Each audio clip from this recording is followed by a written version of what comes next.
Primeiramente, agradecer a todas e todos os plantonistas que estão aí engajando muito no canal com essa restrição que a gente está sofrendo do YouTube, uma restrição ilegal.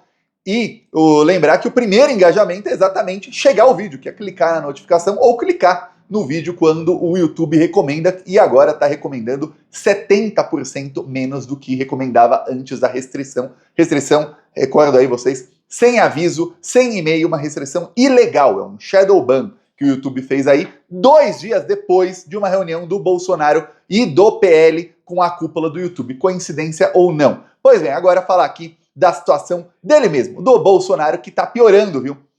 Todos os analistas aí, foi unanimidade na imprensa, tanto na grande mídia como na imprensa de esquerda, só a extrema-direita que fala o oposto, que o Bolsonaro se complicou muito no seu depoimento no Supremo Tribunal Federal. Por quê? O Bolsonaro acabou ali confessando a prática de alguns dos crimes que até então ele já tinha falado em entrevista e falado aí nas redes sociais, que ele tinha aí estudado estado de sítio, outras coisas, mas tudo que ele fala em entrevista só vale se essa entrevista for anexada ao processo aí como uma prova ali, um indício. Porém, ele falando no depoimento, ele complica muito a vida dele. Nisso, os bolsonaristas continuam em Brasília tentando ali articular um tipo de anistia. E o Hugo Mota, presidente da Câmara dos Deputados, vamos lembrar, o Hugo Mota, ele é do Republicanos, que é o partido do Tarcísio. O Hugo Mota, ele está 100% involucrado no projeto T, que é o projeto Tarcísio. O Hugo Mota está ali naquele projeto de enfraquecer o governo Lula para o Tarcísio ser presidente. Não compensa para o Hugo Mota. Não faz ali os interesses do Hugo Mota que o Bolsonaro tenha algum tipo de anistia. Porque não tem como ter projeto Tarcísio se o Bolsonaro tiver anistia e for candidato, concorda? Pois bem, mesmo que alguns vão falar, mas a anistia não anistia ele da inelegibilidade. Mas imagina, já piora bem aí a situação pro projeto Tarcísio. Então o Hugo Mota apresentou na semana passada ao Sóstenes Cavalcante um projeto de anistia e nem foi muito noticiado aí, porque o Sóstenes achou o projeto ali horrível. Muito ruim esse projeto. E ficou de apresentar nessa semana outro projeto de anistia aí aos Sóstenes e aos líderes partidários, para ver se vai à votação aí uma anistia, diz ele ali, aos perrapados do dia 8 de janeiro, aqueles que não quebraram nada. Na verdade, a anistia aos financiadores, tá? Os financiadores não quebraram nada, se você pensa bem, é a eles que o Hugo Mota quer anistia, que são empresários milionários. Pois bem, acontece que o Hugo Mota também está enrolando, porque ele também não quer anistiar ninguém, para ele não interessa isso aí. E o Hugo Mota ia apresentar o projeto aos líderes partidários, convocou uma reunião na terça-feira e discutiu o que na reunião?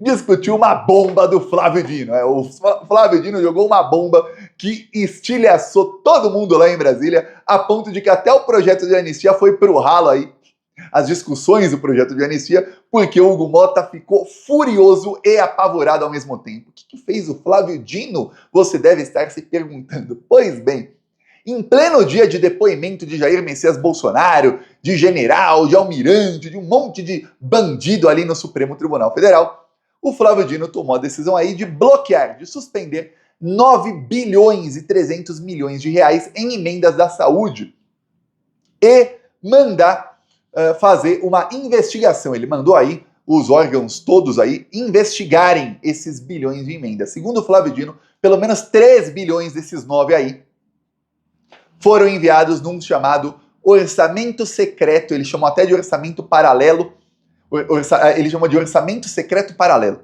Orçamento secreto paralelo da saúde. Então eles estavam pegando verbas que eram para a saúde, por Ministério da Saúde, e criando ali um tipo de orçamento que os parlamentares podiam indicar a verba para onde eles querem. E se você não sabe, eu vou te alertar, cara ou caro plantonista, as verbas da saúde, a maioria delas são as chamadas emendas PIX. Cai na hora, não precisa ali de ter um megaprojeto, coisa do tipo. Por quê? Porque saúde é algo urgente. Então não dá para esperar, nossa, tá faltando insumo no hospital. Vamos fazer uma licitação, um processo aí que dura 1 ano, para a gente comprar insumo para o hospital. Não pode, é urgente, tem que comprar agora. Então veja, aí dá para roubar muito mais. Aí os parlamentares crescem olhão, ficam assim, opa, agora que eu vou roubar muito. E aí o que acontece? O Flávio Dino viu. E alguns órgãos aí apontaram para o Flávio Dino dizendo, ó, criar esse tipo de orçamento e não dá para saber quem mandou dinheiro para onde. Só dá para saber genericamente para onde foi o dinheiro, mas não dá para saber quem mandou, não dá para saber qual é a finalidade, não dá para saber nada. Foram pelo menos 3 bilhões já enviados. E a verba total desse ano é de 9 bilhões. Então Flávio Dino se irritou, obviamente, e suspendeu toda a verba, tudo suspenso. Aí você vê o tamanho do problema que essa bandidagem causa para a população brasileira. Verbas que deveriam ser aí para a saúde, para melhorar aí a vida de quem está internado no hospital, ou de quem precisa de atendimento médico, etc, etc, estavam sendo roubadas essas verbas. E aí, para impedir a continuidade desses crimes, o Flávio Dino tem que suspender tudo. E aí quem precisa não tem. Por quê? Porque tem bandido roubando. E se o Flávio Dino diz, não, pode liberar geral, o que acontece? Vão roubar.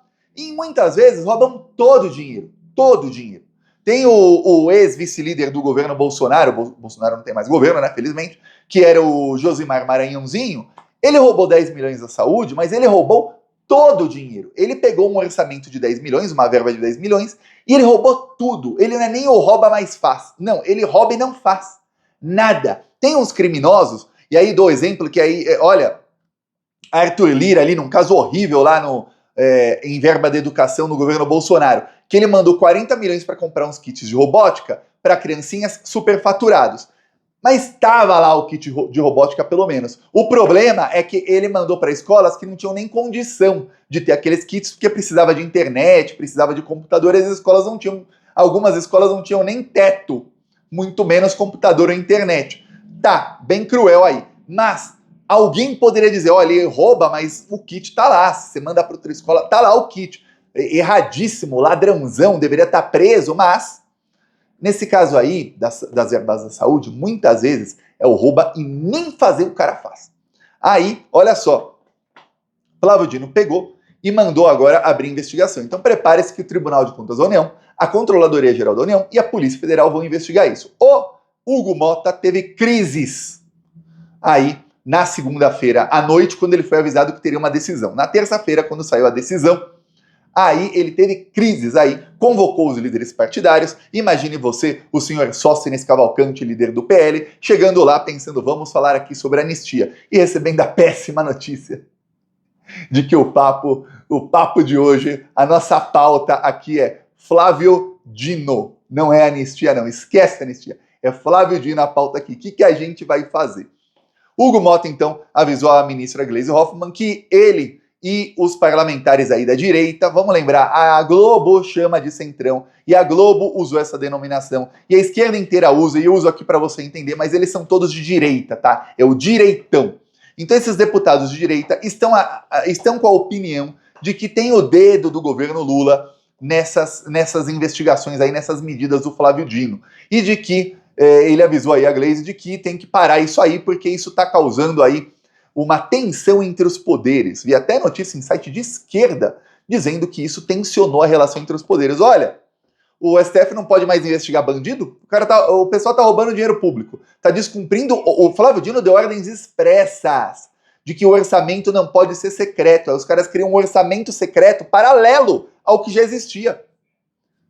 Aí não pode investigar, tem que deixar os caras roubarem. Isso é que é apaziguar, deixar o Congresso Nacional roubar, e eles roubam inclusive as verbas do governo federal. Eles roubam e eles vão abocanhando mais e mais e mais e mais. Não pode, não pode. Tem que ir pra cima. Lembra até de um provérbio chinês, que os chineses sempre falam, e eu tô lendo muito esse provérbio chinês, né, que eu sigo muita gente aí da China, nos últimos dias, na relação com o Trump. E é exatamente isso que o governo Lula e o STF estão usando aí contra o Congresso Nacional. Vou te falar qual é.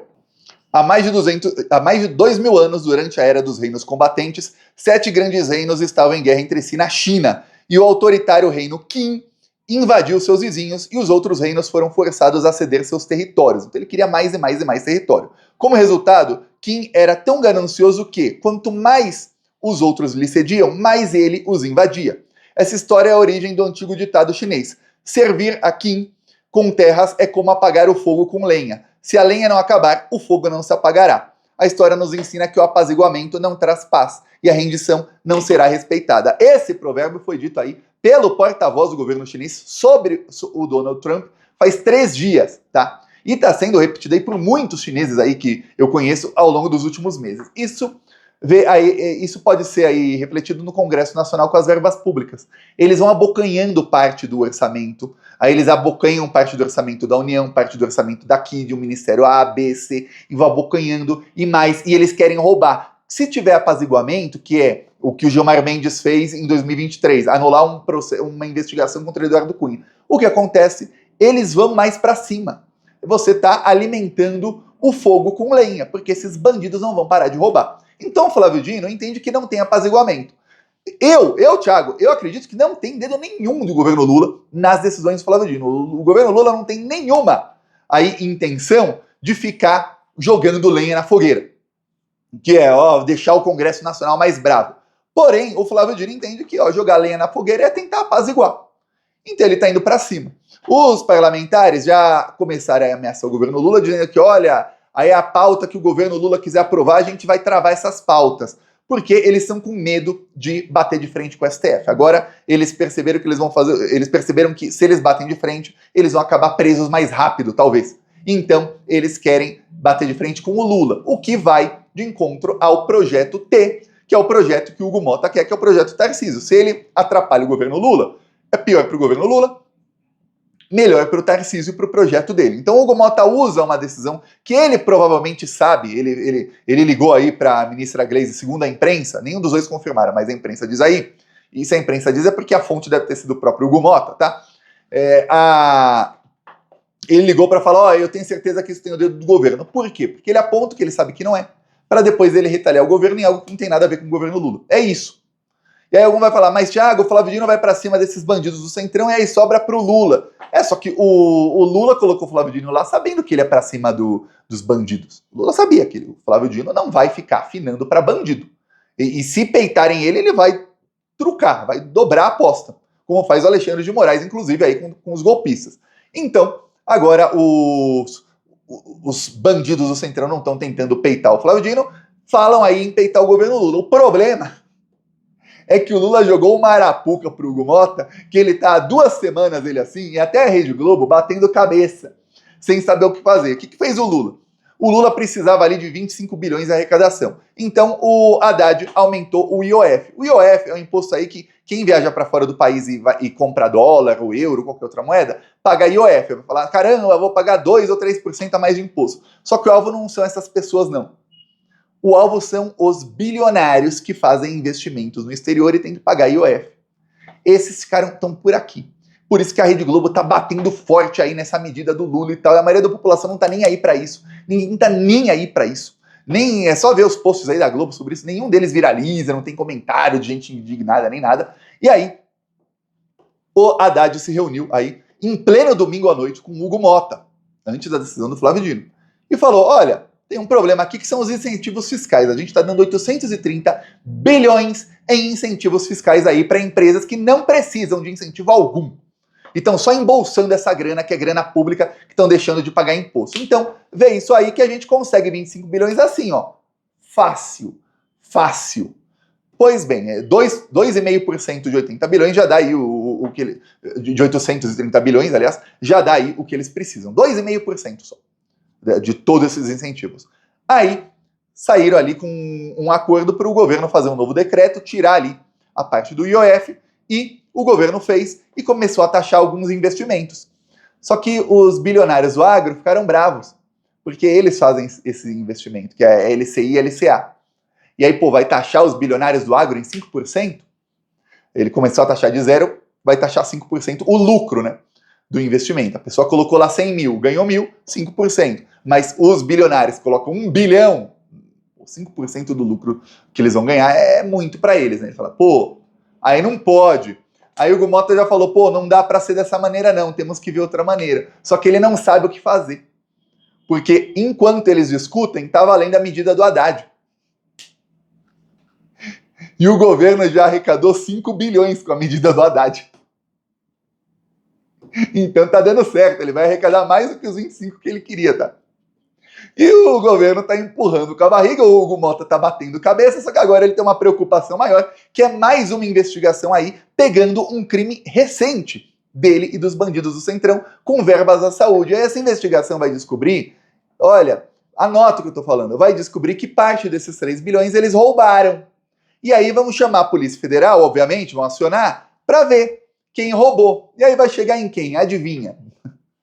Nos bandidos da direita, que a gente chama aqui de Centrão, porque a Globo inventou esse nome, é o que todo mundo entende, né? Mas são todos de direita e aliados com quem? Com a extrema-direita. É isso que vai acontecer. Então, tá ruim aí para eles. E aí o Bolsonaro vem do seu projeto de anistia, ó, tchau. Já acabou a fase do depoimento. Se você não sabe, eu te conto aqui.